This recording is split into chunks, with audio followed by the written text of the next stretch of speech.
दोस्तों, आज हम बात करने जा रहे हैं एक ऐसे इंसान की जिसने अकेले समंदर के बीचों बीच 438 दिन जिंदा रहकर इतिहास रच दिया। जी हां दोस्तों, 1 साल से भी ज्यादा ऊपर खुला आसमान और चारों तरफ खामोश खौफनाक समंदर। ना कोई किनारा, ना कोई मदद, बस एक टूटी फूटी नाव और हर ओर मंडराती मौत की परछाई। सिर्फ 1 दिन के लिए मछली पकड़ने निकला था, लेकिन समंदर ने उसे 438 दिनों तक अपनी कैद में रख लिया। ना खाना था, ना पानी, ना कोई छत और ना कोई इंसान। जीने की उम्मीद, शून्य मरने की गारंटी।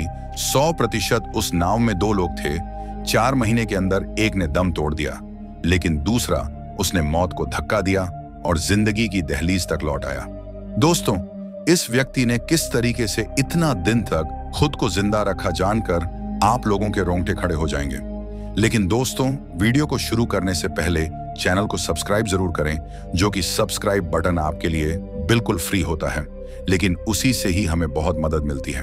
तो चलिए वीडियो को करते हैं स्टार्ट। साल था 2012, तारीख थी 18 नवंबर। मेक्सिको के दक्षिणी तट पर बसे एक छोटे से कस्बे पीजी जापान की सुबह शांत और सामान्य थी।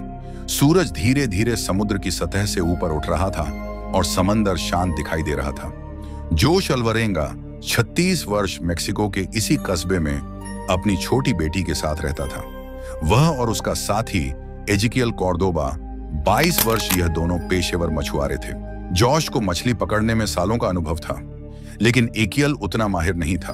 वो हाल ही में इस काम में जॉर्ज के साथ जुड़ा था। इनका काम मछली पकड़ना और उन्हें बाजार में बेचकर मुनाफा कमाना था।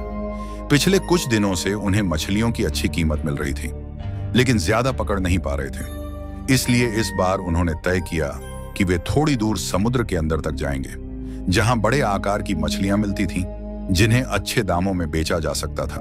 उनका इरादा सिर्फ 1 दिन के लिए जाने का था, लेकिन जैसे ही जोश यात्रा के लिए तैयार हुआ, एक अनुभवी मछुआरे ने उसे टोका, आज मत जा, समुद्र का मिजाज सही नहीं लग रहा।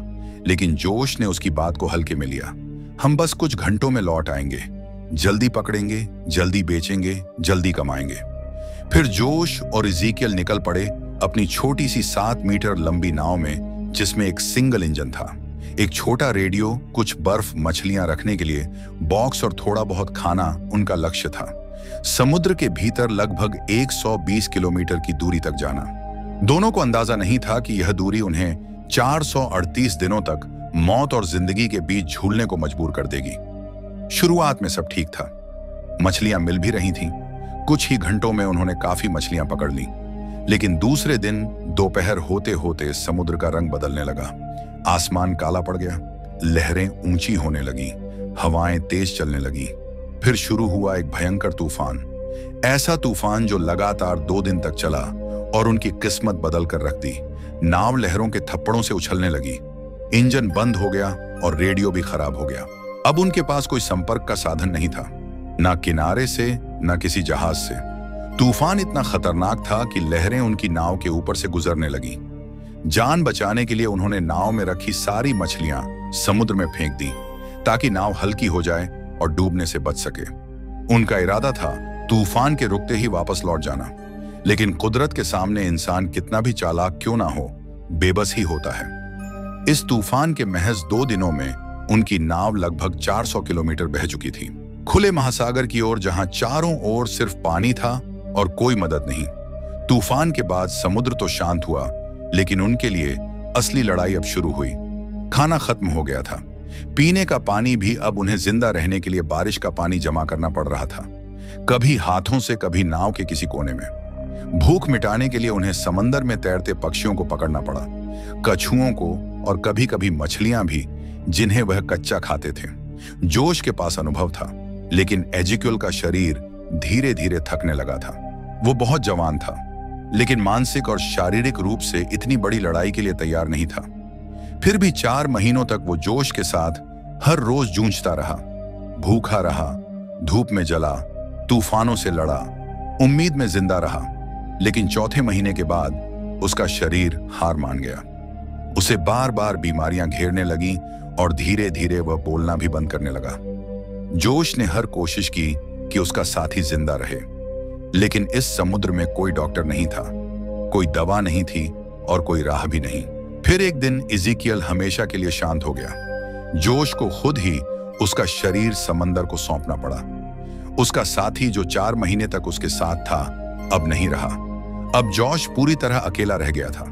जोश नहीं जानता था कि उसके सामने अब और 9 महीने बाकी हैं, जहां ना कोई किनारा होगा, ना कोई रास्ता, ना कोई आवाज, सिर्फ एक नाव, लहरें, धूप और उसकी जिंदा रहने की जिद।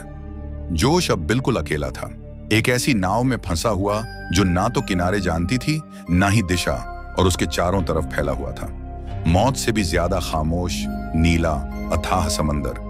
वो समंदर जो सिर्फ गहराई नहीं था, वह एक शिकारी था जो उसकी हर सांस पर निगाह रखे बैठा था। ना कोई आवाज, ना कोई इंसानी चेहरा, ना कोई उम्मीद, सिर्फ लहरें थीं, ठंडी, बेरहम और उसे निगल जाने को बेताब। वक्त जैसे रुक गया था। हर दिन, हर पल जोश को यह एहसास कराता था कि यह जंग सिर्फ भूख और प्यास की नहीं है। यह जंग थी उसके अंदर छिपे इंसान के अस्तित्व की। समंदर उसका शरीर नहीं, उसकी आत्मा तक चूस लेना चाहता था।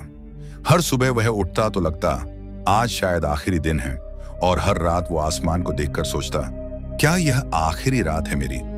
लेकिन जब हर उम्मीद टूट रही थी, तब एक चीज उसे हर दिन जिंदा रखी थी, उसकी बेटी की हंसी, उसकी आंखें, उसकी मासूम आवाज। जब जोश की आत्मा थकने लगती थी, तब वह यादें उसे थाम लेती थीं, उसे कहती थीं, तू हार नहीं सकता, तुझे जीना है मेरे लिए। दिन की आग जैसी धूप में उसका बदन जलता, और रात की हड्डियां जमा देने वाली हवा में उसकी रगें जमने लगती थीं।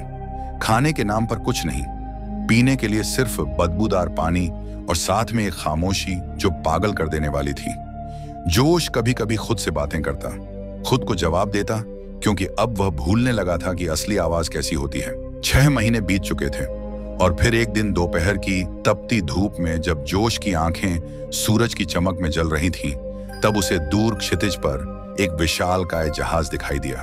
उसका दिल धड़कने लगा, जैसे उसमें फिर से जान आ गई हो। उसने अपने कपड़े हवा में लहराए, नाव को हिलाया, चीखा, चिल्लाया, जैसे पूरा समंदर उसकी आवाज से गूंजने लगा हो। लेकिन हकीकत उतनी ही बेरहम थी जितना यह समंदर जहाज ने उसे देखा तक नहीं। उसकी छोटी सी नाव उस नीले सागर के महासंग्राम में एक धब्बे से ज्यादा कुछ नहीं थी। कुछ ही मिनटों में वो जहाज ओझल हो गया, और साथ ही ओझल हो गई जोश की वो आखिरी उम्मीद। जोश अब एक टूटा हुआ इंसान था, ऐसा इंसान जो सवाल करता था, क्या मैं अब कभी किसी को देख पाऊंगा? वो आसमान की ओर देखता, पर वहां सिर्फ खामोशी थी, सिर्फ लहरों की बेरहम हंसी और एक अकेली रूह की सिसकियां। 11 महीने बीत चुके थे। अब उसकी नाव लगभग 8000 किलोमीटर दूर अज्ञात महासागर में भटक रही थी। वो समंदर जिसे दुनिया के नक्शों में कोई नाम नहीं मिला, और जोश जिसका अब चेहरा पहचानने लायक भी नहीं रहा।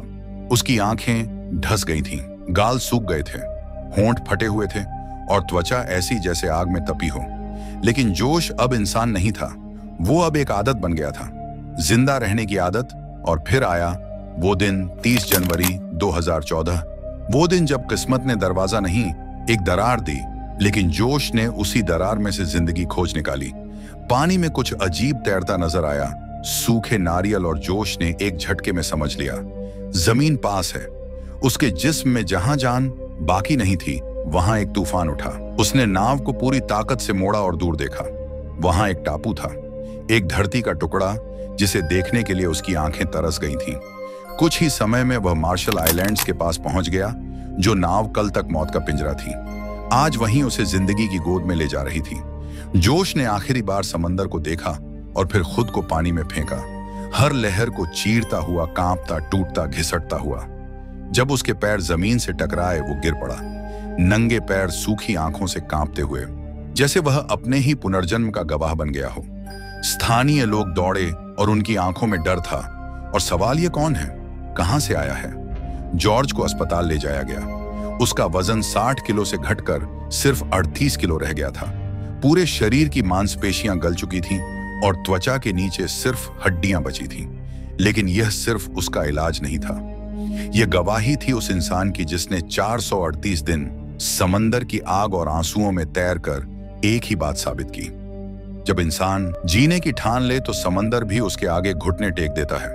अगर आप होते जॉश की जगह तो क्या आप भी 438 दिन तक उस नरक से लड़ पाते? क्या आप भी जिंदा लौटने की हिम्मत जुटा पाते? जो भी हो, इतना तय है, जब इंसान टूटने के बाद भी बिखरना नहीं चुनता तो मौत भी रास्ता बदल लेती है। धन्यवाद दोस्तों, आपने इस वीडियो को अंत तक देखा, इसके लिए दिल से शुक्रिया।